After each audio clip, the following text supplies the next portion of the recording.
Good weekend, guys. Well, good start anyway. I mean, at least in terms of how competitive the games were.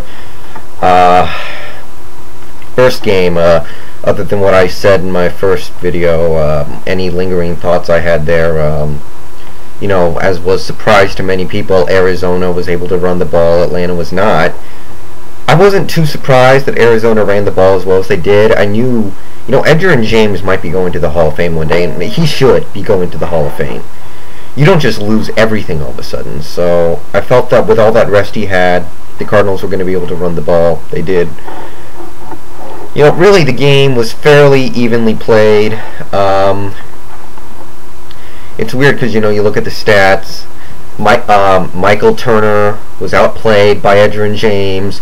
Matt Ryan was outplayed by Kurt Warner. Roddy White was outdone by Fitz and Bolden, really. But that game comes down to that play. Ultimately, it comes down to that botched handoff that the Falcons had. That resulted in the defensive touchdown for Arizona. That killed. So, if you're an Atlanta fan, you got nothing to be ashamed about. Going from 4-12 to 11-5, getting into the playoffs. You got a young rookie quarterback who looks solid. And he did not play that badly today. He did some stupid things, absolutely. He was a little shaky, but he did some positive things. And he did it with no running game and with a pass rush in his face all game. There was that play at the end, too, the 3rd and 16 that the Cardinals converted that killed Atlanta officially, so a lot of people were talking about how boring this game was, how it was kind of a joke. No, it was a pretty good game, guys. And, a lot of people talking about the referees, and yeah, the referees were pretty bad, but not in the favor of either team. I think both things worked themselves out. I think that there was a safety that should have been called on the Falcons earlier, and they made up for it later with kind of a weird safety call. You had some weird pass interference, no calls, but in the end, I feel things evened out. So, yeah. Late game that just finished. I was going to be a Colts fan for the rest of the postseason. I only have one team. After that one team is knocked out, of course, Seattle, whenever that happens, I root for my favorite players, and my favorite players in the league now are Peyton Manning and Ray Lewis. So from now on, it's going to be Baltimore. But this was a disappointing one to me because the Colts had 3 or 4 opportunities to win this game and could not cash in. I'm never going to forgive Mike Seifries for this, because you can say what you want about Darren Sproles. He played a great game. Darren Sproles was big. Rivers played okay. He had that one end zone turnover. Sproles also had the one end zone turnover, but this game came back to the punter.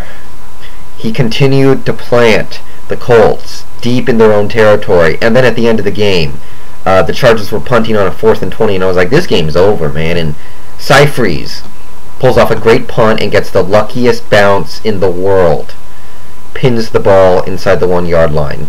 If the Colts get the ball out at like even the 10, possibly the 20, which is more realistic, I think they win that game. The punt coverage isn't as big of an issue. They probably pick up a first down. And, other than that, for the Colts' loss, this falls on everyone. The offensive line didn't get the job done. The receivers dropped a lot of passes. Manning kind of lost it a little bit in the second quarter. They never were able to run the ball, and that was a big thing that held them back. They could not run the ball. The defense in overtime had a bunch of stupid penalties. They were good penalties, too. I mean, it wasn't like the referees jobbed them or anything. They were straight up. Usually you might not see those get called, but they were penalties. So the defense had a hard time getting stops when they really needed it at the end. So this is a little bit on everyone, and it's disappointing to me because I was looking forward to the Colts going through the playoffs, making a surprise Super Bowl run, and they were this close, guys. I mean, one more play goes their way, and I don't know. It's not my team, but I'm kind of down. So the rest of the way, I guess I'm going to pull for the Ravens from the AFC and probably the Eagles from the NFC, but this one stings for the Colts fans and kind of for me as a Peyton Manning fan, but then the breaks.